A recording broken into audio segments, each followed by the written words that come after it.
welcome back to the Pleasure Victory Podcast. Your host, John Duncan, Darian Smith, and Timmy Marion. What up? Uh, First off, I'd like to say this podcast is brought to you by Og Gahaba Brewery Company. Uh, I like to say, uh, as always, my favorite beer is Oka Uba IPA. Uh, yes. Uh, there.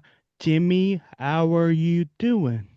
I'm doing great. I was about to say, I mean, that's a difficult word to say just in general. Oka, Uba. I mean, the fact that you could just, I mean, you had to pick the most difficult one. You could have said Cahaba Blonde. Like you're just going for the high score, man. Yes, yes. Yeah, I would listen. I would have picked the low hanging fruit. I would have picked something easy. Yeah, exactly. I I, like the blonde.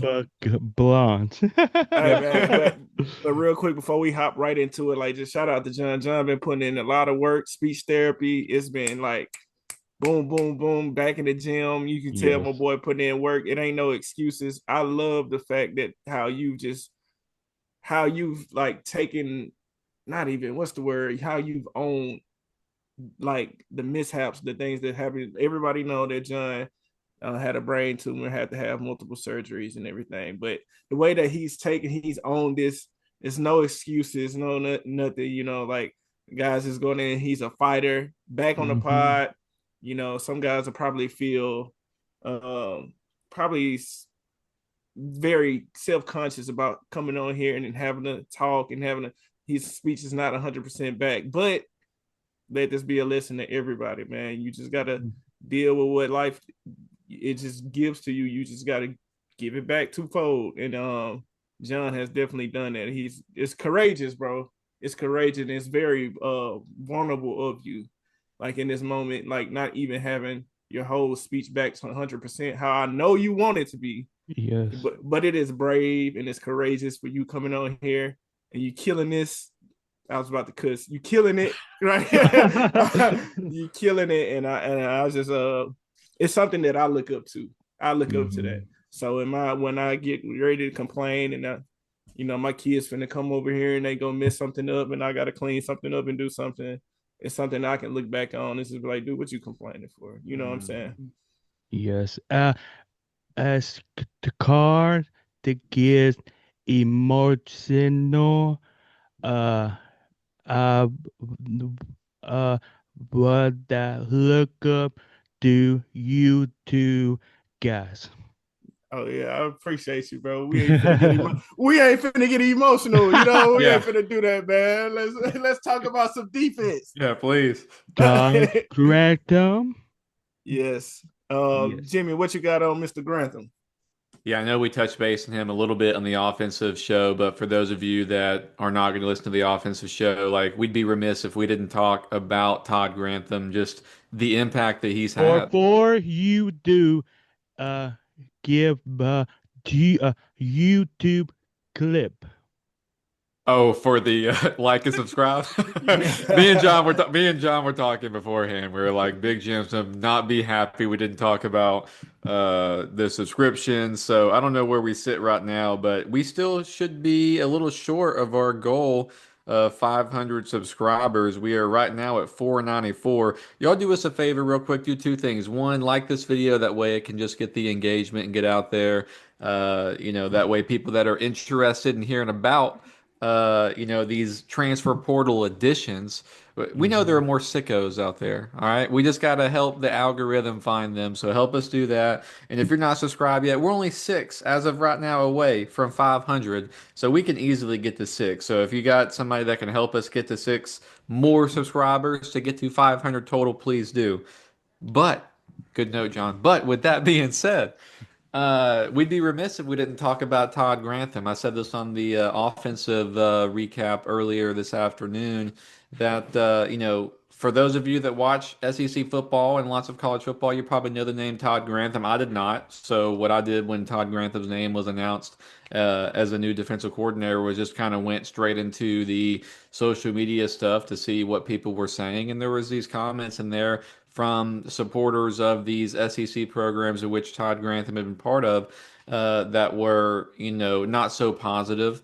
But at the end of the day, you have to recognize that whenever you're involved, whether you're a player, a coach, an administrator, when you're part of these like SEC, it just means more programs. You've got for whatever one person that's in our fan base that might be a little bit more negative, you get just that's 100 times X that, right? There's just a lot of people that are going to say whatever, and so everything's context. So anyways, Todd Grantham in the first however many weeks he's been on the job, this is a big part of the job, which is executing the transfer portal and roster construction. And in my personal opinion, Todd Grantham's knocked it out of the park. I mean, we don't have wins and losses to look at right now and field results, but you're talking about a UAB defense, to keep things kindly, that's not been very good for 3 straight seasons now. And so, what are you to sell to come into this situation? And with Todd Grantham's ability to get the guys that we're going to talk about today and to do so in like an engaging way with the fan base, like with the Michelob Ultra at the end of the day and like the hell yeah, like the social media stuff that's just fun with fans. Like it's just good old football stuff. And like he's quickly becoming like a fan favorite. And so obviously this doesn't happen without Todd Grantham. It doesn't happen without Alex Mortensen hiring Todd Grantham as one of his first biggest decisions as head coach, permanent head coach of this UAB football team. Early indications are this guy knows how to put together a defense on paper. Will that, play out to being better results on the field? TBD. But for now, I think we have reason to celebrate. Yeah, and the first place that we can start at with Coach Grantham, and I heard that he's just been recruiting. He's been a recruiting monster, and I'm just happy about the experience, right? That he brings to the table, whether it's good or bad. He's had a mixed bag, and I've heard different reasons of why is that, but that's just anybody can say anything about anybody about. We're not going to even focus on all that stuff, right? What I am going to focus on is I'm going to start at the linebacker position. I feel like under the Clark years now, it was different, a whole different set of rules under the Clark years. You were able to get players in, you were able to develop them, you was able to do all of this stuff. You develop all you want to, and you at a G5 program, and you let that be the backbone of your program, and they're going to get to taken.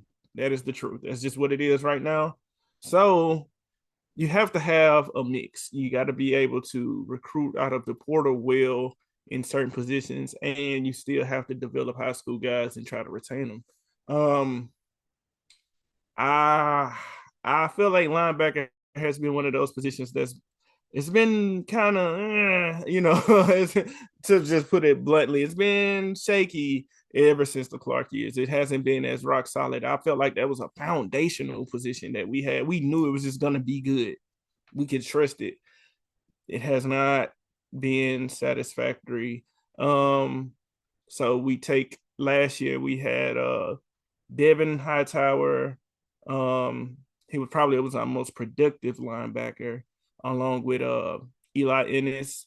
I think midway through we kind of didn't see him. I know he dealt with injury and a couple of things. We had Calvin Pitcher, who was more so like a converted safety. We got him out of the portal. He was kind of undersized. I think it was his first time full-time playing linebacker.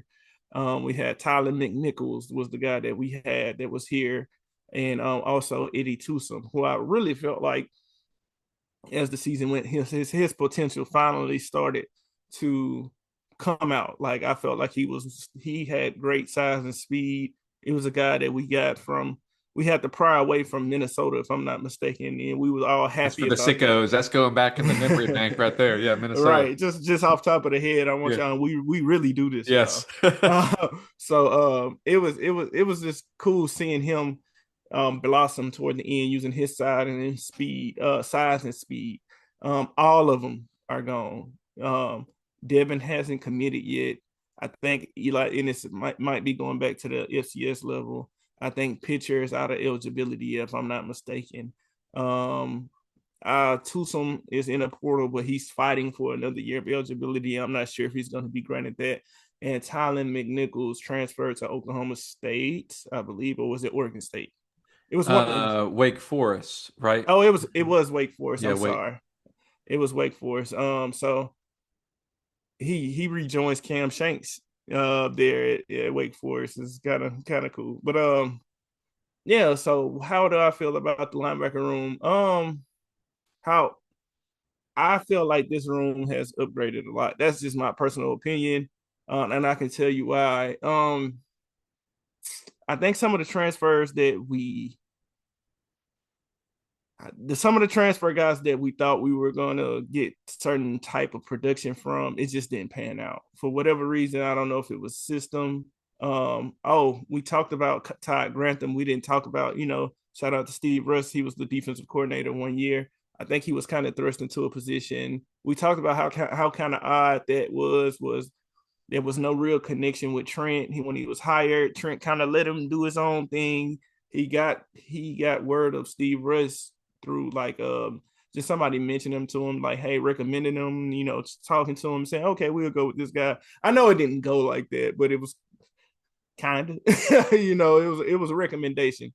All I'm saying is Trent didn't know him. He had to vet him.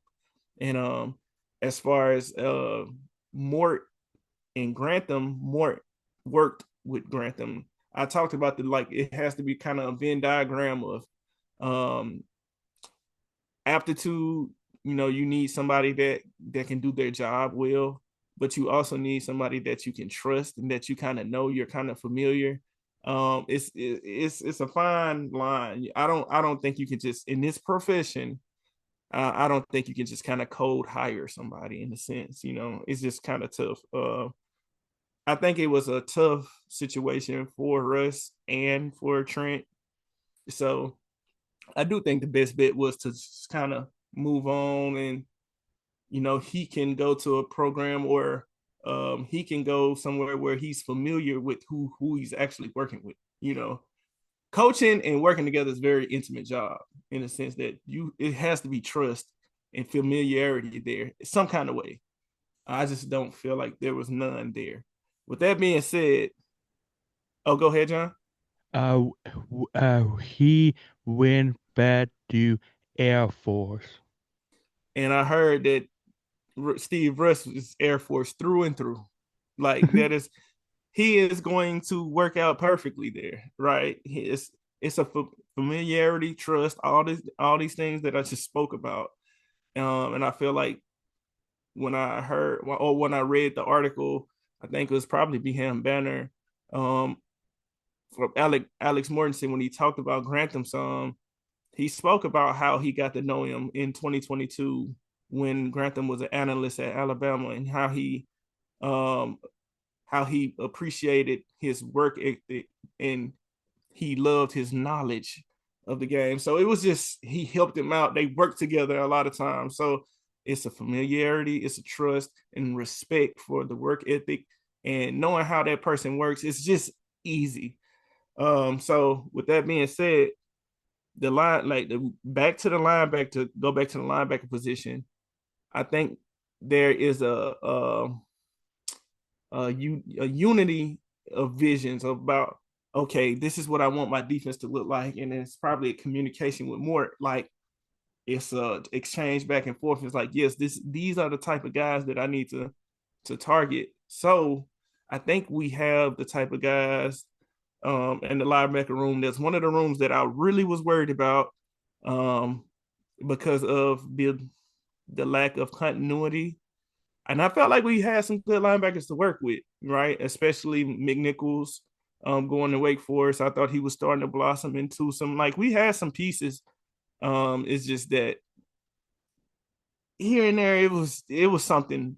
And I think y'all all can admit that linebacker room for these past, during Trent's whole regime, basically, it just wasn't what we were used to. But now you bring in Sean Myers. a guy that was at UNA, transferred to Colorado. When he got his opportunity to play at Colorado, and you can look online, you can look at fans, you can listen to podcasts, you can do whatever you want to. When he got his chance, his opportunities to start and do his thing, they really liked him. I felt like he was productive in his role.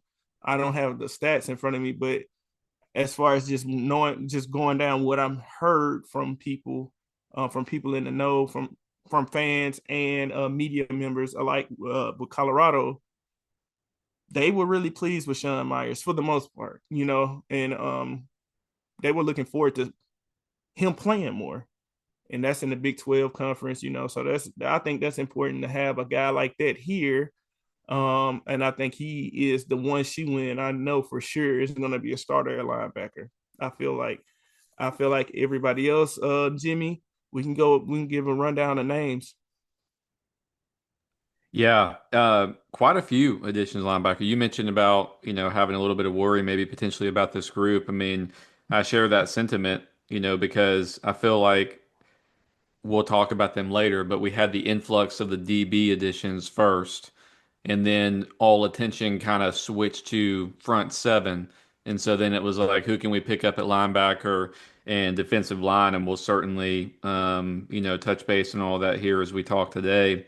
But at the linebacker group, I think Sean Myers might have been, from a transfer portal perspective, the first announcement that came in. And you were talking about production. Sean Myers was very productive at UNA for those 3 seasons. He had around 100 total tackles, and one of those seasons, his last at UNA, he had to take a medical redshirt, only played in 2 games. And at Colorado, he had 36 tackles, 5 TFLs, a sack, forced fumble, fumble recovery. He started those last 4 games, and over those last 4 games, he had, what was it, 23 or so tackles. So he had a lot of his production there in those last 4 games. Mm-hmm. And then we also had picked up, I don't know what order it was in, but we picked up the Oklahoma State, outside linebacker, 6 foot 225. I'm gonna let Darian pronounce his last name. We haven't got the pronunciation guide yet. Darian, you want to give Yeah, it a shot? Ike? yeah, just big Ike, Big Ike. Big Ike. S you S know, Esun Eswune. yeah, I was looking at Esanwune, Esan Esanwune. We're I gonna would we're go. gonna get we're gonna get Mr. or Mrs. Ike on the phone, or they're gonna be commenting here, helping us out here. Y'all help us out with these pronunciations. We're gonna get it right before the season starts. But he came over from Oklahoma State in what was his third season there, first under Grantham. Grantham wasn't there for the whole year, but he had 31 tackles, 2 pass breakups, and a fumble recovery. Most importantly, he played in all 12 games. So he has experience in the Big 12. So then you were able to add that piece, and then you added a really important piece. Byard from Middle Tennessee, 6 foot 232, who had 37 tackles, 4.5 TFLs this past season for Middle Tennessee, 20 tackles a year prior. He's a 4 year guy with a red shirt, so he's got 1 year left. From his time at Middle Tennessee. And then last one, no, I shouldn't say last one. We added Braden Sullivan on the last day. I say the last day, which was yesterday, I guess. Sunday was the crazy day Hey, that just, I heard that we got until the 21st. We ain't done cranking them out yeah. to the 21st, but they do have a team meeting tonight. Okay, yep. I'm Yeah. seeing on social some of the guys making it to town or whatever, moving to their apartments and everything. That's exciting. But Braden Sullivan was a guy that we got on Sunday on the last weekend. That was a really nice addition because he had just came off the Central Florida, OV, and he's from Eastern Kentucky. And I mean, dang guys, this guy at Eastern Kentucky last year had 80 tackles, 5 TFLs, 2.5 sacks. I'm not going to read all of it. 12 stars. The year before had 92 tackles. So another, big physical linebacker. And then I think the one that was just like the mind blown, emoji, was Montrez Walker. Montrez Walker. Again, somebody help us out here. But he's coming over from Colorado as well. So I mean, whoever had this on your bingo card, like not one Colorado linebacker, 2 Colorado linebackers, another linebacker from Colorado. But this one just blows my mind because like you want to talk about like social media presence and stuff. Like go check this guy out on like social and see like how many followers he has, how much like attention he's had throughout his entire high school career there. I think it's Buford, Georgia. Again, this is a guy who played in 5 games to preserve his red shirt at Colorado this past season. But year and whenever he signed with Colorado, his top 5 was like LSU, and I don't have it in front of me, but it was just like Miami, It Penn was a State, crazy Colorado. list. Yeah, Yeah. just ridiculous. And I wanted to put that, well, here's his offer list, just everybody, just everybody offered him. So really really out of nowhere. I hadn't heard his name, wasn't even familiar with him. Would have never thought, hey, this is someone that we're going to be able to get. So when he announced that commitment and then UAB shortly thereafter with the signing, you think about this room. Bayard's got 4 years in FBS. Hey, and Ike's and then got 3. and that's good. That's good bloodline. We just saw his I think Brother. that was his brother. Oh, I'm about to say yeah. cousin. Yeah, I I'm think it not. was his brother. I don't Yeah, know. we just saw Kevin Byard. We just saw him with, I believe, the Chicago Bears, and I saw him make a couple of plays last night in the playoffs. So that he's a hard hitter. He can come on line of scrimmage and make a lot of tackles. So I just want to point that out. That's good bloodline right there. That's right. Yeah, and he's got experience, and we talked about Sean Myers is an older guy, experience wise. And then you've got Braden Sullivan. He's an older guy because even before EKU, he was at Highland Community College for a year, so he's been in college for a while. I mentioned like these are big, physical. Some of these guys got real speed, sideline to sideline, experienced linebackers. They were heavily coveted in the transfer portal. You want to talk about attacking a room? I didn't mention Malachi character, who we signed the December period, and I was looking at him just a couple of days ago, and he had offers from Memphis and Navy and Army. You see those service academy offers, and you can just, like these guys, what kind of guys they go after. But he had a slew of offers from other G6 programs as well. Wake Forest was another school that offered Malachi character. Hey, So these good are find. Yeah.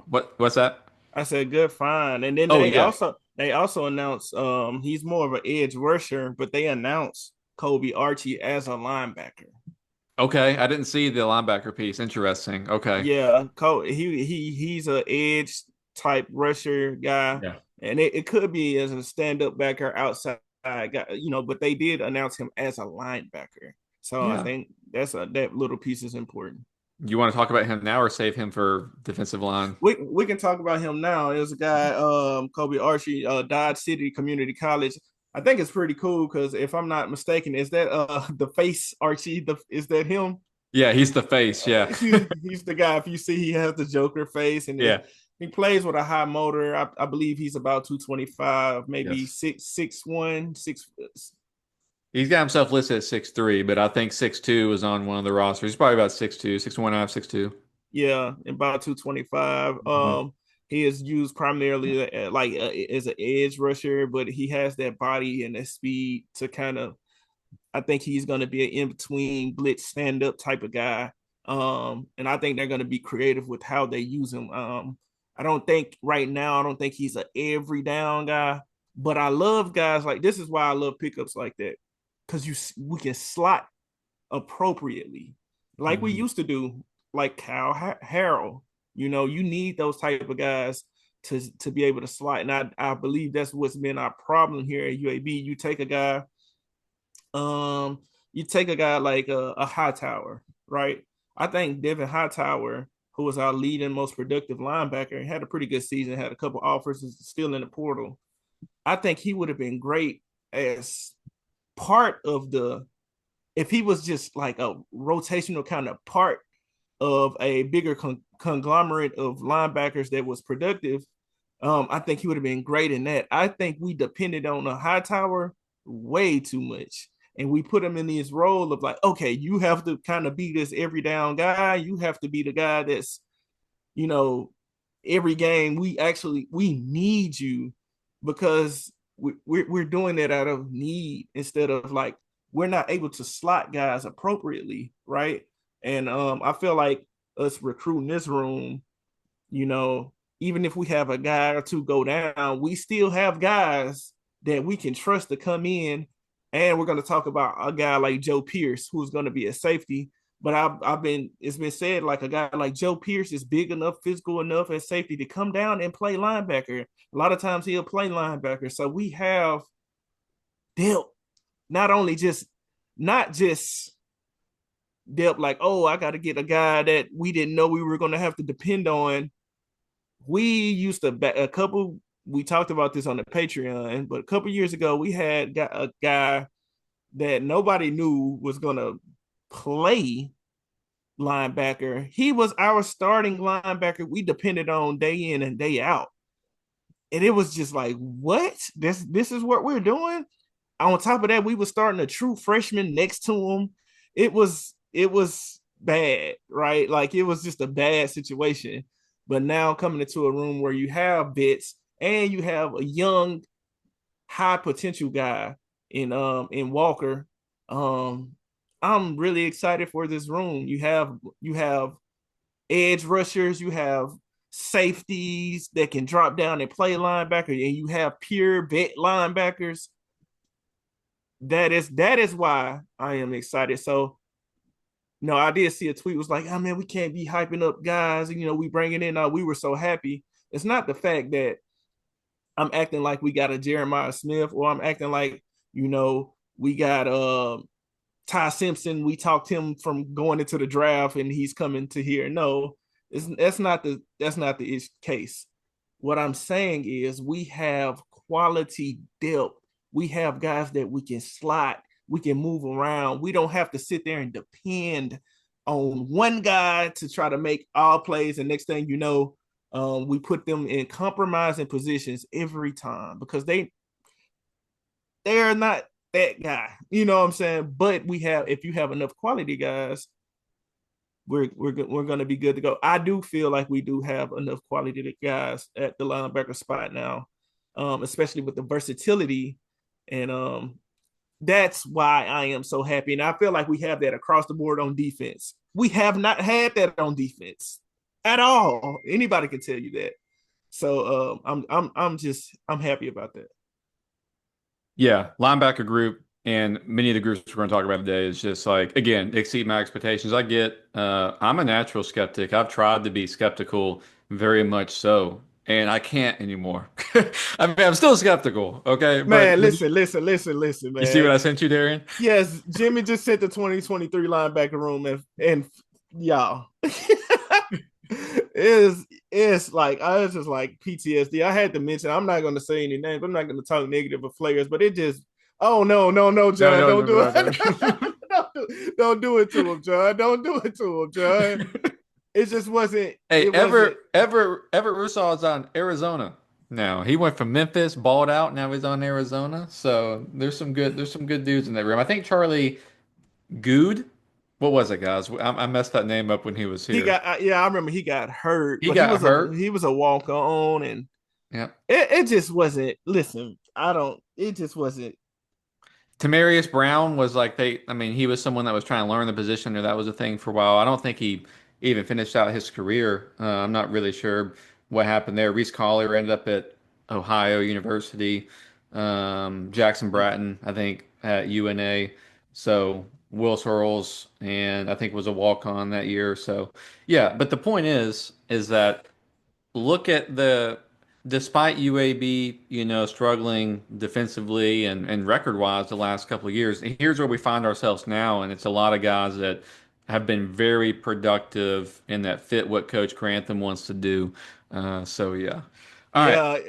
Yeah, yeah. So you take that list of guys who depended on the true freshman and the guy that had to go to UNA and all this stuff, man. We got Sean Myers that was productive at Colorado, Montrez. I mean, was it? Hold on, I said Montrez. Is it Montrez? The new guy, Walker? Yeah, Yeah. yeah. Walker, who had offers from everybody Everybody. a year ago. Yeah. This is very recent, so it ain't like he lost his talent. You In know, 2019, Alabama offered. I'm just kidding. No, it was. so and then you have Brayton Sullivan, who was highly productive at EKU. Muaz Byard, who was productive at MTSU. Ike, Big Ike, Big who guy. was who was familiar with Ty Grantham and was productive in the Big 12 at Oklahoma State as well. Like we have great pieces that you can use for depth and you can rotate and you can trust these guys, and it's just better quality. It's just better quality all across the board, no matter how you want to slice it. Can I say this? So, like, one thing I would ask everyone to do is like, here's what I try to do is like, all right, you got somebody coming from Middle Tennessee as an example. Look at their game log and see like who they played and like some of the performances that they did. So I'll give you an example. Byard played at Wisconsin in week 2, had 9 tackles at Wisconsin. Pretty good, right? You look at another game like against Marshall. Marshall's a good program. He had 8 tackles, uh, recorded for half a sack in that ball game. So what I like to do is try to go to some of these guys and see, some of the big games that they might have played and how they performed like in those matchups, and that kind of gives you like an idea. So if they didn't play, anybody big or anybody comparable, it doesn't mean they're not going to be good here. But that's something I like to do when we're talking about some of these guys. But yeah, I'm looking at a guy like Sullivan. So his stats weren't all on here because it'd be in FCS. But he played at Marshall in September. He had 10 tackles in that game. So I mean, Mm. look at some of those performances against like these guys and start to envision like if you have any reservations about that. Um, but why don't we keep the thing going here? Which group do you want to talk about next? You want to talk about D line? You want to talk about DBs? Where you want to go, Darren? We can go since let's keep it front seven, right? Okay. So and it's another. It gives another reason to contextualize our excitement because it's and then another thing I've been hearing, which is valid, but let's contextualize this. I've been hearing like, hey, other teams are in American, they are recruiting well too. They are getting these. That could be true. That could be true, and it is true for a lot of teams. However, a lot of those teams are having to reload, as in the sense they had good players that left out. They're having to replace those players, or they had good coaches that left out. They having to replace those coaches and players. We had some good players leave out. We're not having to replace what they had to replace, or we're not reloading. We are actually building a defense. Like our defense has been horrible, whether it's against the pass or against the run, whether that has something to do with the scheme or the personnel. We're having to replace that also. Why are y'all so excited about? We got good quality players with depth. That's how you know we've had some infusion of money.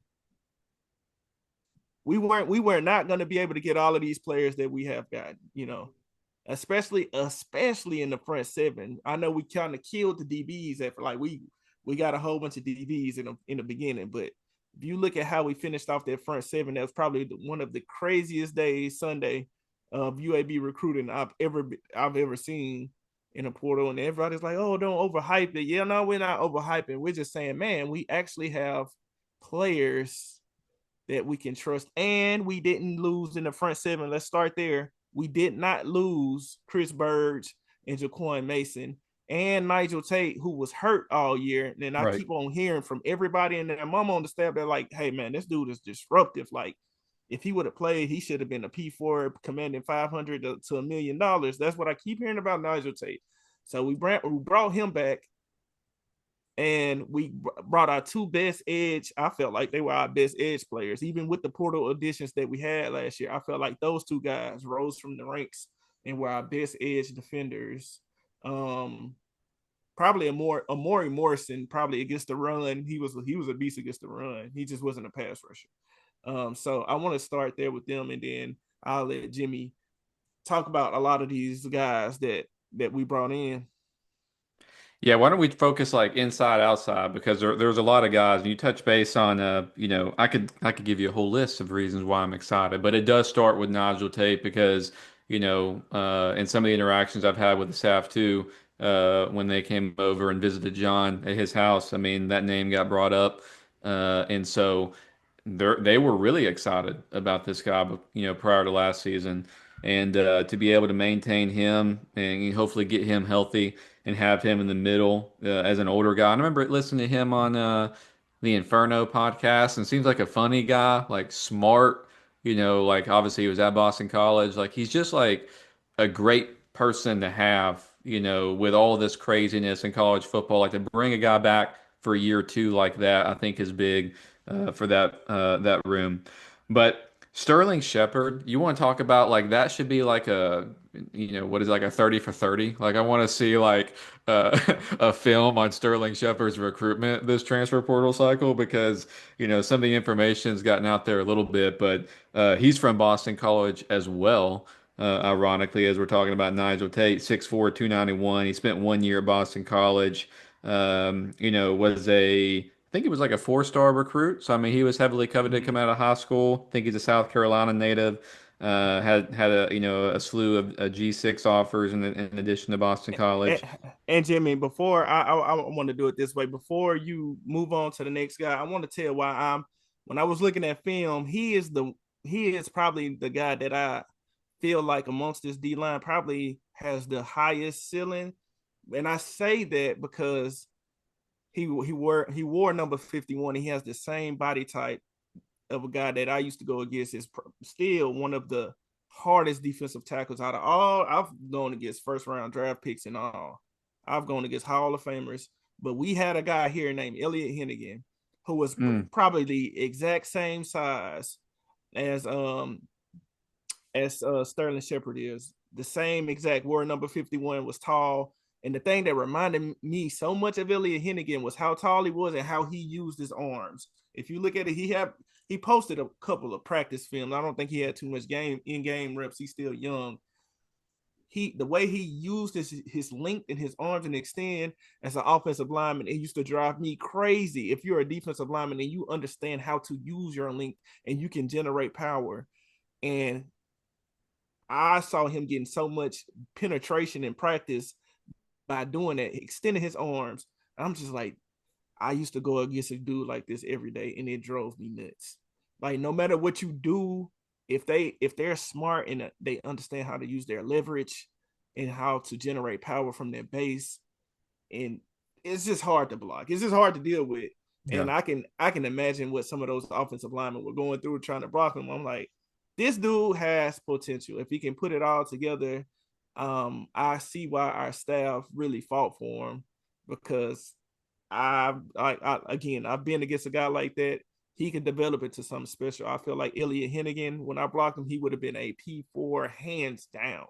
He would have been a P4, 500 to $1 million guy because he was, he was one of the toughest covers. Like it was hard to go against him every day, and yeah, and I see that in Sterling. So I just wanted to make sure I said that little tidbit. Then we can No, talk about everybody and else. we love like we love to hear about your analysis and this kind of stuff because it's one thing just to read off like here's what they got going on, but for you to be able to add that context, exactly what people want to hear.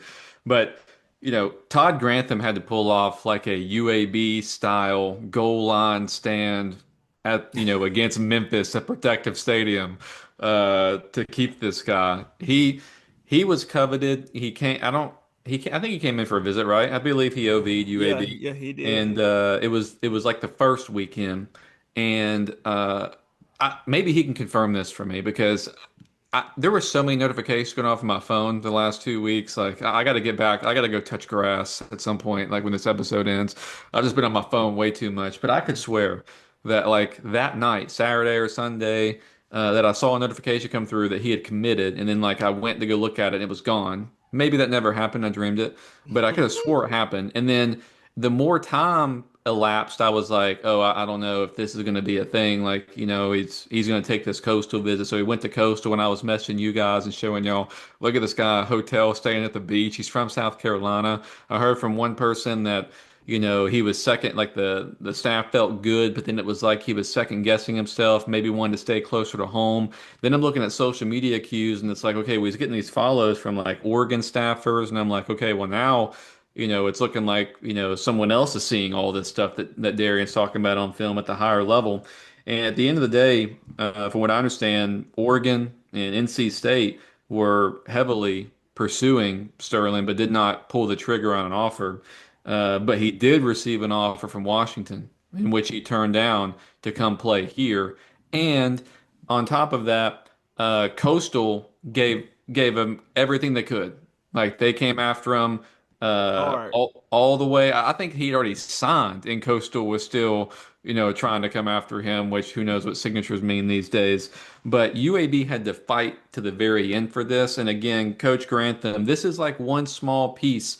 I'm telling you, he probably I don't know if he received a no, but he was basically getting a no. And he said, hell no. And he said, hell yeah. And he went out and he got Sterling Shepard. That's like one example of like, just the story behind all this. That's cool. And, but on top of that, you got guys still in the interior, like a Cameron Cunningham, from Youngstown State. That was fun. That was like kind of, us, we were talking together and, Darian's here and store stuff. And then I'm looking at social media stuff and I'm like, okay, I think this one's coming. And then we made the King Penguin, reference or whatever.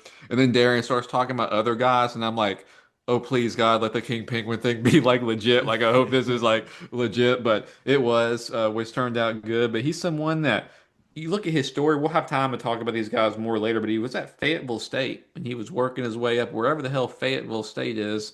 I'm gonna guess Fayetteville, Arkansas. But I'm probably wrong. And then he's at Youngstown State, which we're familiar with. We've had staff from there and players from there, and was very disruptive this most recent season at Youngstown State. I don't have an offer list in front of me, but I know that he was coveted as well, so that was Yeah, big.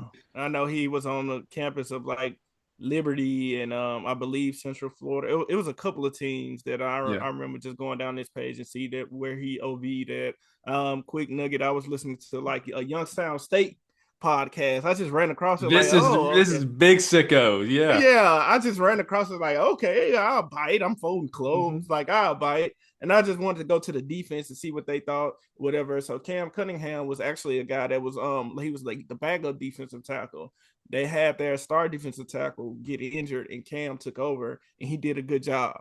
Like the guys were like, yeah, Cam came in and he actually took advantage of his opportunity. He got his opportunity and he was really good. So they didn't want to see him go. So I like to hear of a guy. They said he did a good job at Youngstown when he got his opportunity, and I think they said that he was a huge body and was able to really eat up double teams. They were like, if you look at his stats, he probably would be like, but they was like, in games he really Vince Will Fork style ate up a lot of double teams, and that's what we need. We need these linebackers to get downhill, make plays. You need that guy in the middle to anchor down Vanderbilt style. I We need gotta him. I gotta give more respect. We gotta say this. Western Kentucky, UConn, UNLV, UTEP, Liberty, Buffalo, Arkansas State. This guy again, Southern Miss. Like these are legit offers. Ball State, like these are legit offers. So again, we're getting excited because we're beating out, teams that we desire to beat out and should be beating out, for the Yeah, most part. and I think it's good. Just for depth or starting purposes. I'm glad that we got him along with Sterling, and we'll let Jimmy continue. Hey, talk about what about Cookie? You want to talk about just like a fan favorite right away? Like, take your commitment photo with a jug of milk, and you go by Cookie, and you're this former wrestler just ready to just, contribute right away there, hopefully on the defensive line. But Raymond, is it Messias? I'm the worst at pronouncing names, so somebody Yeah, help me. Messias. Let's just go with Messias. Messias, we know Mr. and Mrs. Messias. Please help us. Help us with the pronunciations. We hopefully you'll be watching, but we're so excited about picking up Raymond. He was one of the first commits. Campbell University, 6'1", 300, and he had 46 tackles over the last 2 years at Campbell. 2 years ago, we had 3.5 TFLs, 2 sacks. Importantly, he's played in 21 total games the last 2 years, so he's been active. He's a grown man. He's been in college for 3 years now. He's going to come into our development program here this spring and get going. But I know you had an interesting back and forth with someone that was pumping out some film for some of these guys, Darian, and that included, I think, Cookie's mom. So why Yeah, don't you yeah. just share that quick little note that you shared with them? Yeah, I think it was like tier one recruiting, or they was just pumping out the film, and I just threw my little 2 cents of what I thought I saw. Like, thought he was a good, strong guy that can anchor that. That was, that I think that's has been. We are targeting guys that can do specific jobs, and that's what the tier one recruiting site told me. And it was just like, when they answered back, they was just like, he's a guy that knows his job. You put him out there for a reason. That first, second down, you trying to stop that run, it's gonna be hard to move a guy like that. He has that wrestling background, strong as an ox. You know what you're getting from him, right? I love guys that in basketball. Sometimes when we talk and we be like, man, we need a guy that can block shots and get some rebounds. Man, we need a guy that can really stretch the floor and hit threes. We're not saying, man, we need a guy that's going to go out there and do everything, because that guy is in the NBA. He's in the NBA. That guy name is SGA or Luka Doncic. Like, that's not. So what you do is you find guys that are starring their roles that can do their job.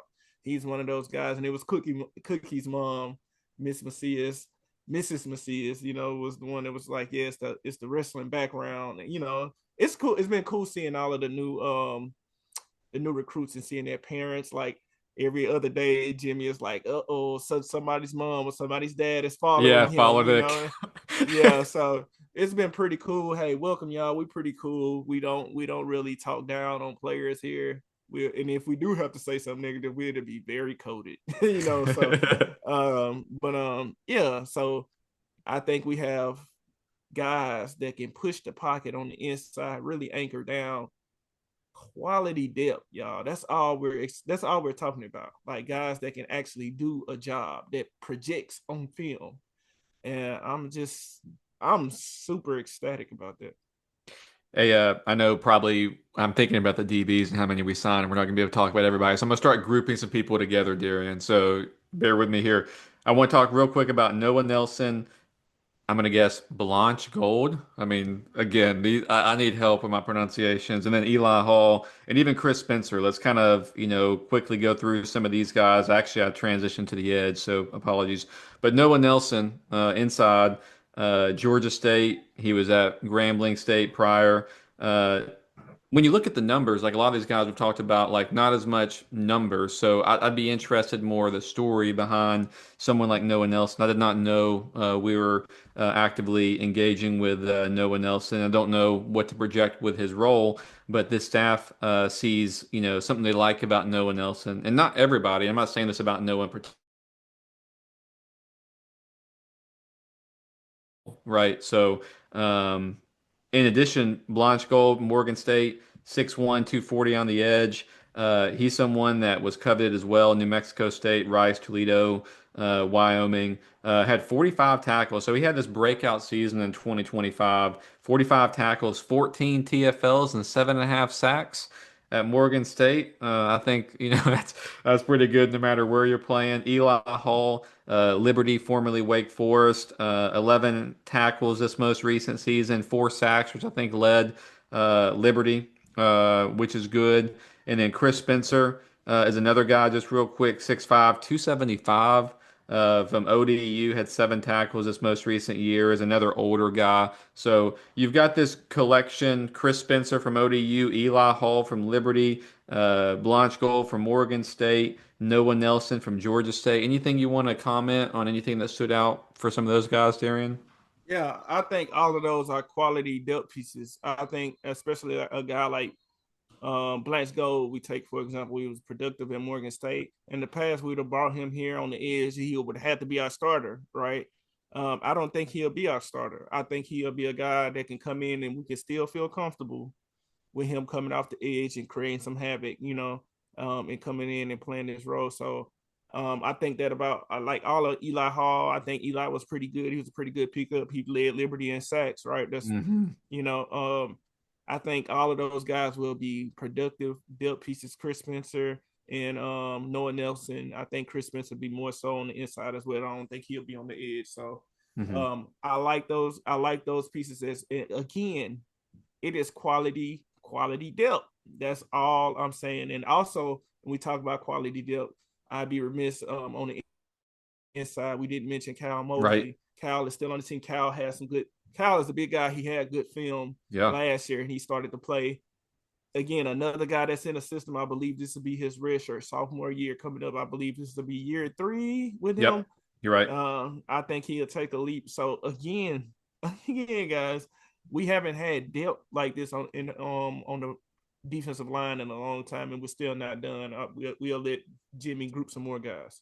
Yeah, I wanted to group these next two guys. Tylen Jackson, is a name that people may have forgot because it happened before this like last kind of, grouping of guys on this last weekend.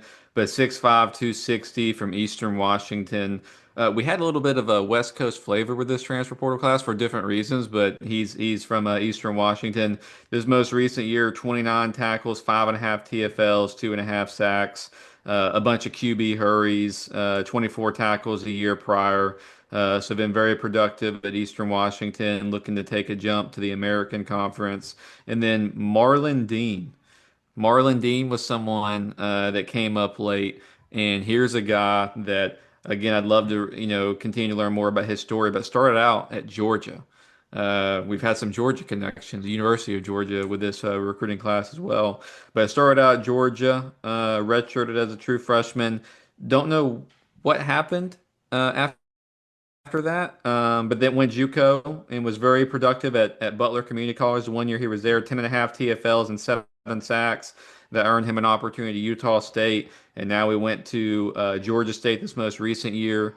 Had 32 tackles, 3 TFLs, a good bit of QB hurries, had a safety, played in 11 games. So you look at his career, last 3 years, he's bounced around from Butler Community College, Utah State, Georgia State, but he's played in 29 games the last 3 years. So, I mean, he's been, productive. He's been available. And I'm just kind of trying to envision what a guy like with that natural skill set, that length, again, we're going back to 6'5", 240, a guy that started out at Georgia, like what that's going to look like coming off the edge for UAB. And then not to forget 6'5", 260, Tylen Jackson coming over from Eastern Washington. Just talk to us a little bit, Darren, about what you think about those guys. Listen, we have the Archie, the The Kobe face. Archie. You have those archetypes with Blanche Gold, those archetypes that the smaller, just quicker, pure pass rusher type of guys. But then you have those tall, lengthy, I think one thing about Dean was I thought was interesting. We talk about good competition against JMU. I got something sent to me against JMU and against Vanderbilt. He won 49% of his reps against those teams. That is impressive. I think that's a guy that clearly has potential to be a difference maker. Along with Jackson, like you said, we signed him earlier, but he had a ton of quarterback pressures. Hey, look at my wife walking by. She agreeing with me right there. But he had a ton of quarterback pressures. These are, again, I just love it because we just named out a lot of those other edge players that we have. Then we named out the edge players that we have returning that were some of our best defenders on the team. And then you compare them with a Dean, with a Jackson.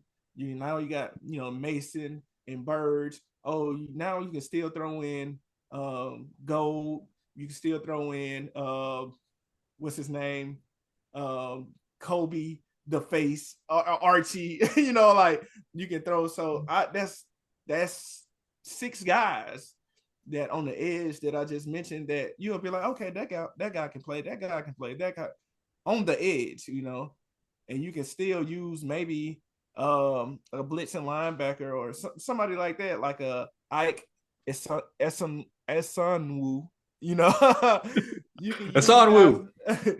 Yeah, you can still use guys like that, or you have versatile kind of guys like a Chris Spencer that you can still use inside and out. And then we talked about all of the new additions we have on the inside and the returning piece with Cal Mosley. It is easy to be guys. We just didn't have. We already talked about it. The depth at linebacker. I know we got to get to the DBs. I just want to contextualize it. It is easy to be excited about that, and it's easy to admit and say we didn't have that. We haven't had that. We depended on certain guys, and we had to over depend on them. If those guys didn't come through, well, that's just what it was. Like we just had to depend on them. For example, like we talked a lot about Jermichael Rogers being the guy, the pass rushing guy, you know. But when J Mike he got hurt and we didn't have him, we kind of didn't have a pass rush, until I don't know why until we finally. I think that it may have been some injury concerns, but if we start getting into our depth, and it's like, oh yeah, we got Chris Burge on the team. Let's play him. It's like, oh wow, Chris Burge might be the best defensive lineman on the team. Like, Mm-hmm. we should have been playing this dude. So, and then I know Jaquan Mason was battling some injuries. He's gonna be healthy, starting off again. Again, think about the on the health front. We got a lot of these guys to come in for spring. You remember last year for spring, we had so many guys in red and yellow jerseys. Like we barely was getting through practices. We're gonna have quality guys. We're not gonna get robbed at the end of spring of none of these guys. I'm just excited that they get some time to gel with some good quality depth. We could possibly have one of the best defenses in the American. Could possibly, I want to highlight those words, but looking at that personnel on the front seven, it has me excited. I know we still got some things working with some couple guys. We could have another signing or two that's like, oh, and then another reason why I'm that excited is the depth and all the additions at cornerback too. Yeah, that's a great transition for us to talk about DBs because this has been one of the focal points of just chatter about the transfer portal class is like, why do we got so many DBs? Like another DB? Do we need another DB? And I remember, I just, again, I felt the same way. I was like, wow, this seems like a lot of DBs. How is this going to work? Roster construction. And that's why I sent you guys a text and I was like, okay, well, I'm looking back at the roster from 2025 and I count 15, scholarship DBs. And at the time, I think we were talking, I was like, we're at like 16 now. And like, it's not that far off. Now, as of today, I've got us marked down for 17 DBs. Well, that's two more than we had last year on scholarship. So it's really not like, oh, we have 27 DBs and last year we had 12. Like, what are we going to do with two extra DBs? Like, it's going to be all right. But that's why I like to look at numbers. Like, let's just go look at the numbers and bring me like to center me back and be like, oh, well, that seems about logical. And again, when Todd Grantham accepts my invitation to come on the Blaze of Victory podcast, we will ask him, why do we have so many DBs and see what his thoughts are. But we're not going to have time to kind of read through all this. I can't wait at some point as this off season as we start really getting into it. I've been trying on my phone, John and Daria, and they're like, I've got this roster on here, like it's just mine. I've got all the stats and all the offers and all the visits and all the everything on here. And I'm trying to piece together, okay, well, like who's at safety, who's at corner, who might be Nick, all this stuff, right? And some stuff seems obvious, like, oh, like that guy is like a corner. He's always played corner. Other guys, what we're hearing is like, hey, they're going to move these guys around the secondary like a lot. We'll save that maybe comment, Darian, for one of the pickups we got from Oklahoma State. But I don't know the best way to kind of talk about the DB room because I don't want to bore people to death about like how many guys. I know we like to talk about who we returned. Delvin Gully is a guy that we're excited about that played well for UAB at corner this past season, 19 tackles. He had 6 starts. He was at Alabama A&M the year prior and did well there. So he's a returnee. Isaiah Crozier's returning. And then other than that, we signed some true freshman DBs in December. Michael Hrabowski, who had some G6 offers. I'm just gonna say Demir Hicks. who had James Madison, Akron UAB offers, JP Price, who had some Power Four offers, if you all remember him, North Carolina, as an example, as an offer for JP Price, Memphis as well. So, and then you start looking around here, and again, I don't know where you start, guys. I mean, for me, I'll just read some of these quickly, Darian, and maybe I'll try to group them together. But you've got guys like Hugh Billingsley.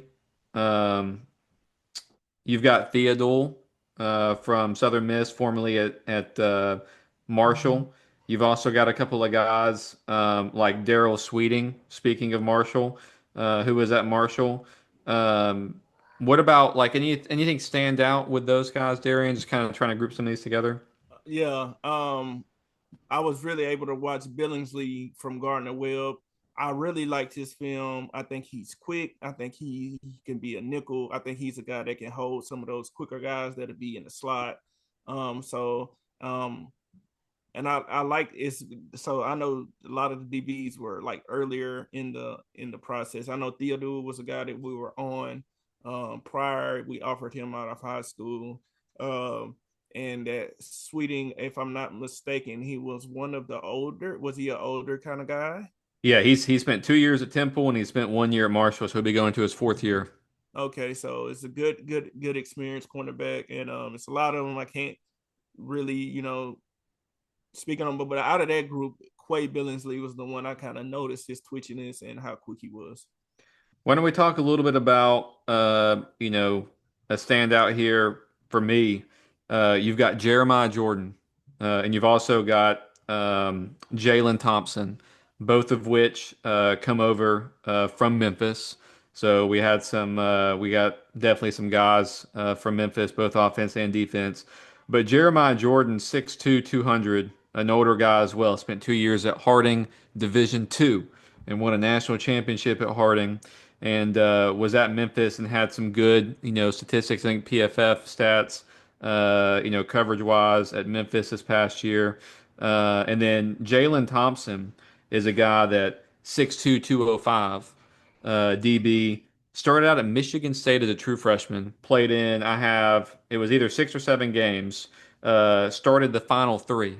Started his final 3 games at Michigan State at safety and had As a true freshman. true freshman, Mm. 17 tackles in the pass breakup, again in 6 games to start the final three.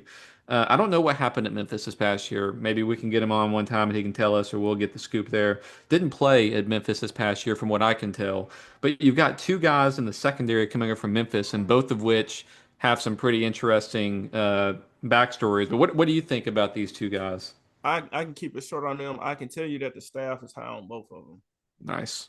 And I know Jordan was mentioned. They're high on those guys, and if the staff is, I am too, especially with the influx of guys that we do have. And I'm already counting Gully as one of the starting corners because he played. I believe he was probably our best corner, like especially in the second half of the season.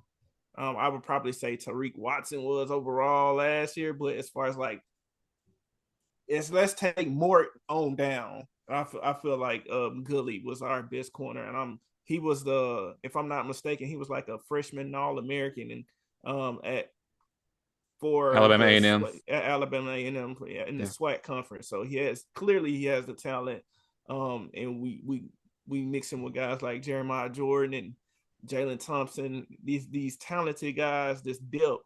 I'm excited.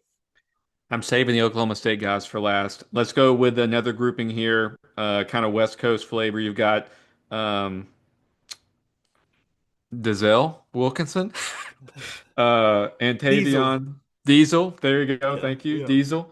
Antavian McKenzie, and I'm forgetting one off the top of my head. Oh, Courage. We got Courage, not Courage the Cowardly Dog, but we got Courage who played at Utah State. Were you able to see anything on these three guys? Courage, was at Utah State for 2 years, played at Blinn Community College prior to that. Diesel, wow, 80 tackles for a really good FCS, program in Montana. 4 TFLs. I think it was production is what you said about Mm-hmm. Diesel Wilkinson. And then Antavion, McKenzie, Sacramento State, another situation where he spent 3 years at Sacramento State. His stats are off the charts. Mm-hmm. So, he's someone that, again, brings in experience and production. But anything with Diesel and Tavion or Kerr that you want to mention? Um, I apologize to Intavion. I didn't even get to see his film. Like Oh, it was a month. And then I need to go back and look at his film. I know he's from Sacramento State, and I had him queued up, but it was so many guys coming in. At one point, I was like, yeah. dang, that's the one guy I kind of missed. I can say for Diesel, Diesel is a guy I'm really excited about. Not just because his production. I went back and I saw some of his high school film. I saw that he was kind of placed as a leader. I got a text that said Washington was in the mix with him as well. Washington wanted him. It was a couple of schools that wanted him that wasn't just talked about.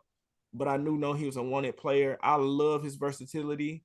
He was a guy in high school that was like a star running back, and he played different positions, and I'm like, man, this is a good pickup. I think he may be a starter at safety. Yeah. The dude running around, he's physical.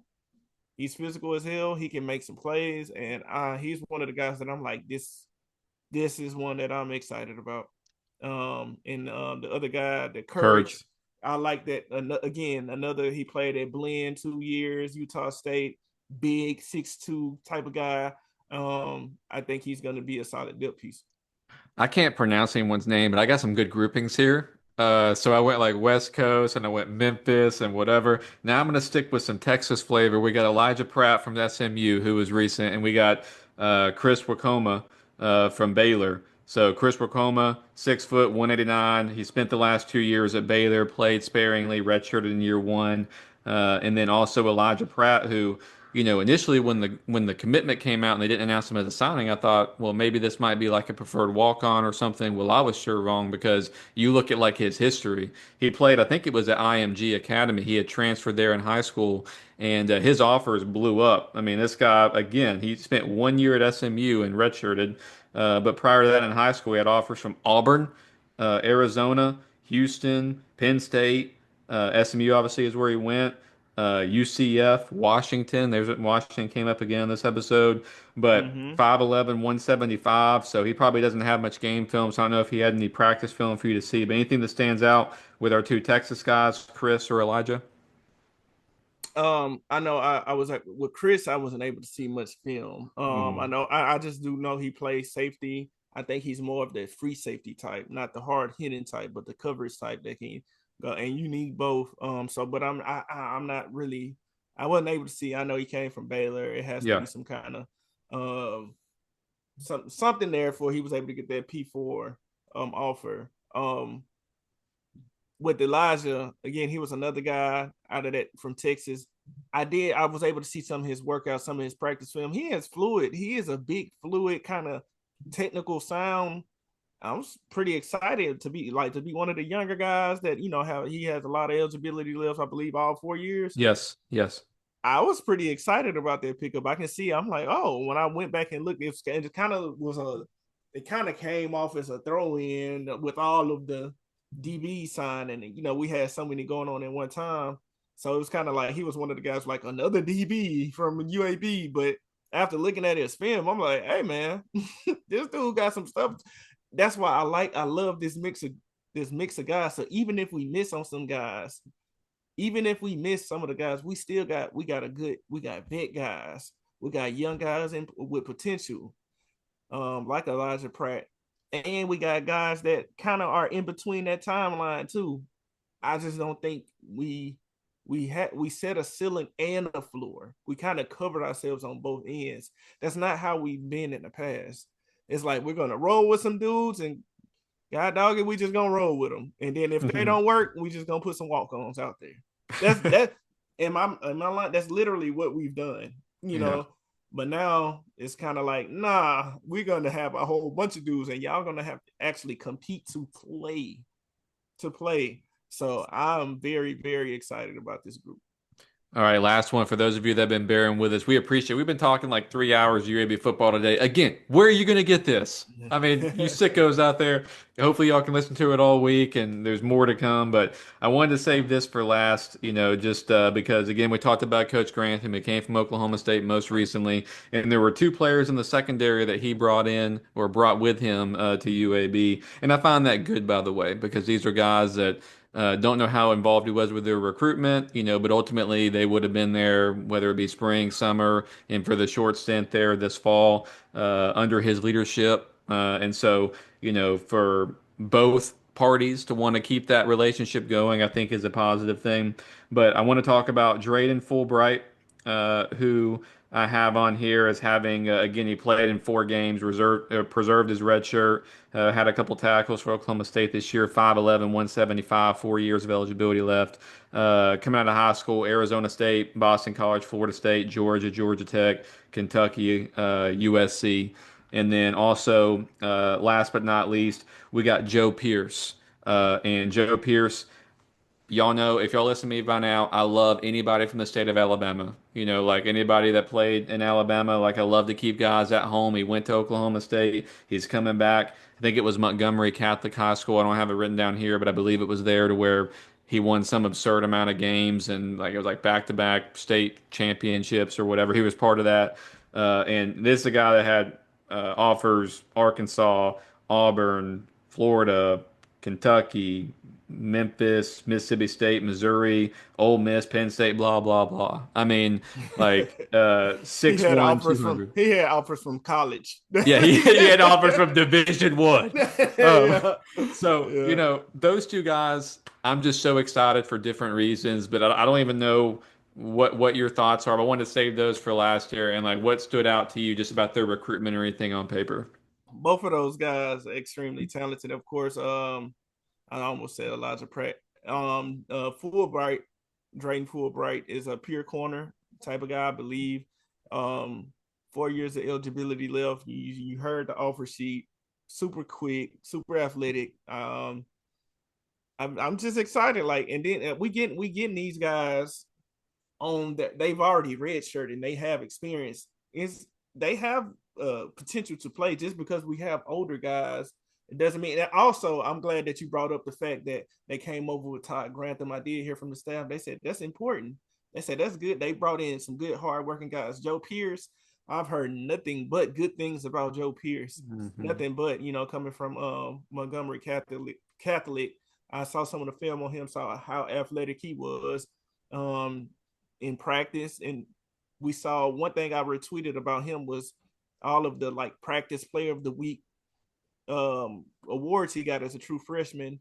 And then I was able to see some of those clips, and he is physical. He will come and stick you. He is a guy that wants to do the right thing. Both of those guys, I believe Todd Grantham not only he just didn't bring guys with him. He brought two good guys that know his system, that can help. They know what Todd expects of them, and they can help verbalize that to the other guys. And I think the continuity. So there's 3 Oklahoma State guys. I think that in total that Todd brought with him, and I think the continuity of that is important. Like Steve Russ wasn't able to do it. Hell, Trent wasn't able to do it. Coming over, and you remember, we thought he was going to be able to do that. He didn't really bring anybody from I forgot the high Lipscomb. school. He didn't bring Lipscomb. anybody from Lipscomb, and we thought that was going to be like, we was looking at like Hank Brown and all these different guys. Like none of these guys came up with them. But Todd Grantham brought 3 talented guys over, especially looking at the Joe Pierce and the Drayton Fulbright. So it's important. I'm excited. I think Joe Pierce has the potential to be the other starting safety, and Drayton Fulbright will have a chance. I think it's way more competition at corner. It's so many guys, so we shall see. I don't know if he'll be a start, but I wouldn't be surprised if he's in the rotation. Our 2 and 3 deep at corner again is miles better than what it was, especially like going just back to last year. I remember we was going back and we was looking, we was like, who is this on the field? You're like, who is this guy on the field? We didn't even know some of the guys, like, why is this guy playing? And then some of the guys that got hyped in the spring saw zero playing time. I don't know why. Maybe I don't know if it was injury, but they didn't seem injured. You'll see them dressed out, or you see them on special teams. I'm like, well, I thought this guy was going to be. That was the whole thing in the spring. So it's like they warm you up for this certain guy, and then it's like, oh well, guy that we actually never talked about for real. He's going to get all of the reps at corner. I'm what is going on? So I'm just glad that we have depth, quality depth, because there will be injuries. Because there will be injuries that happen. Guys are going to go down in that defensive backfield, but I am confident in the amount of guys that we have and the versatility. We're going to be able to. Ty Grantham likes to do a lot of different exotic pressures. We're going to be able to move guys around. We're going to be versatile in our defensive packages. We're going to be able to sub guys in and out, dime packages, nickel packages, 3-4, 4-3. We can do it all because we have the personnel. We're not hamstrung.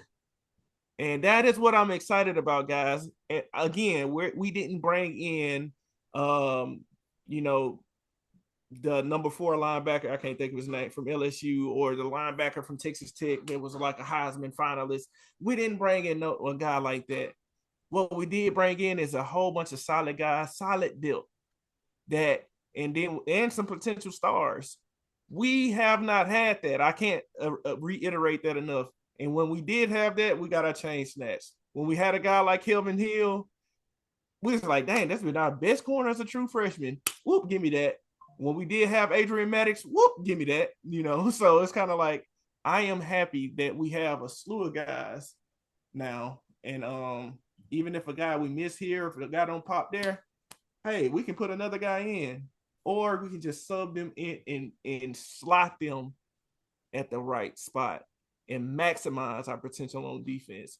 And we have an experienced defensive coordinator that was able to get the guys that he wanted. And I think we can actually hold teams to 24 points. We can win games 27-24. We can run the ball and play defense and punt the ball and play field position when we need to. We can kick a field goal. And, we don't have to be extra aggressive when it's 4th and 6 at the 50-yard line. We don't have to do that, y'all. We can be a football team. Again, I'm not saying South Florida or Tulsa or, Charlotte or anybody else. I'm not saying that they didn't recruit how we recruited the best. I'm not saying, I don't know what they did. Honestly, I really don't.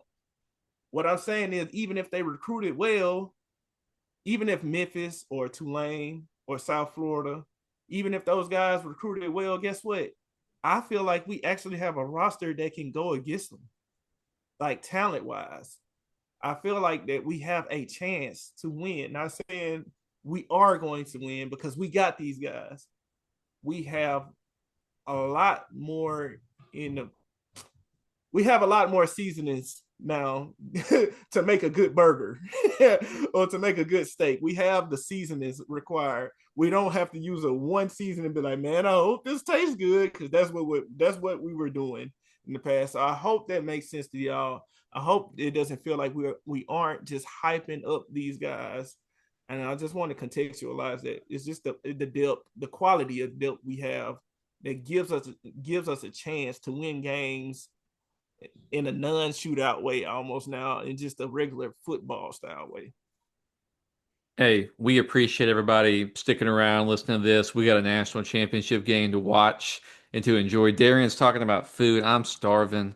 So unless you guys got anything else, y'all good? Y'all good? Nope. I want to say this in closing. UAB football, we are so back. Let's go, baby.